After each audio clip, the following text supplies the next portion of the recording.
What's going on? This is Magic Mitch, and in this food adventure, I'm taking on a 32-ounce fish and chips restaurant food challenge in Osset, England. And this is day 14, challenge number 10 of this food challenge tour across the UK and Europe. And for this battle, I'm at Casey's Fish and Chip Shop, taking on their fish and chip whale challenge.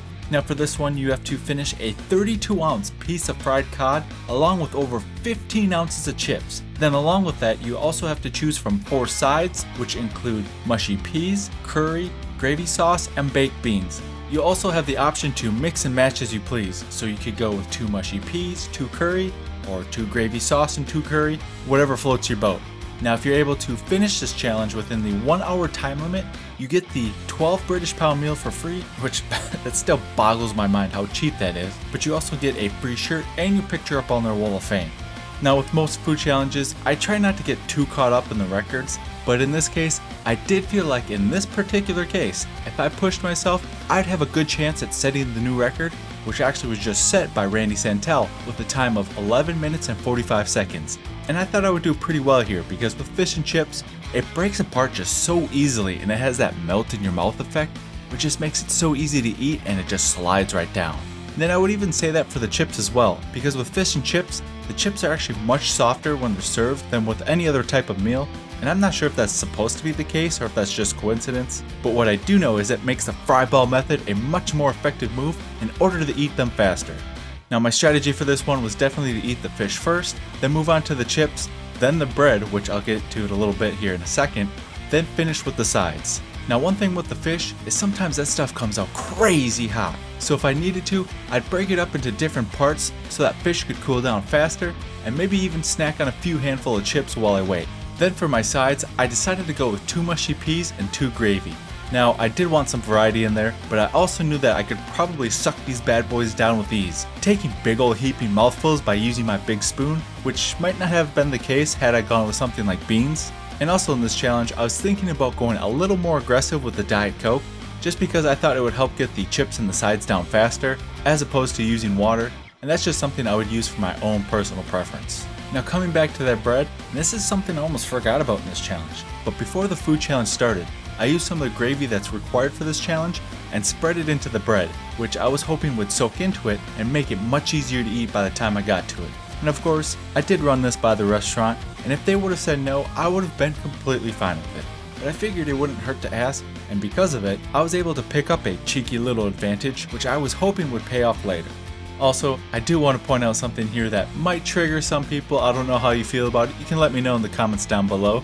But that is, overall, what an absolute deviant I am when it comes to eating this fish and chips challenge. And what I mean by that is basically just separating all the components versus eating how everything is meant to be, having the sandwich and whatnot with the fish and chips. And to some people who might get offended to that, I'll just say this. If I wanted to eat everything how it was intended, I would just buy a normal meal and enjoy it that way, so I could take more time to experience and appreciate the flavors. But as for challenges, it's usually faster for me to eat the food when it's separated into individual components.